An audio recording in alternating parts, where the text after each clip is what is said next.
Қайырлы күн баршаңызға. Біз бүгін ең оңай жасалатын тәтті печенье жасаймыз. Ол үшін бізге жұмыртқа, шекер, кефир, сұйық май, разрыхлитель теста және ұн керек болады. Бастаймыз. Жұмыс ыдысымызға жұмыртқамызды жарып, араластырамыз. Оған қант қосып араластырып, бір қалыпты масса дайындаймыз. Сосын разрыхлитель қосамыз. Жақсылап араластырамыз. Кефир қосамыз. Сұйық май қосып, жақсылап бір қалыпты массамызды аламыз.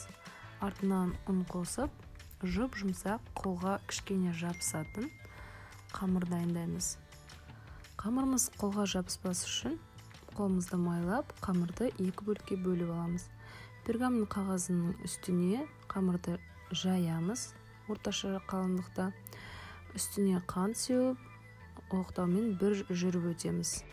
Қамырды өз қалауларыңыз бойынша кессеңіздер болады, әртүрлі формалар шығарсаңыздар болады.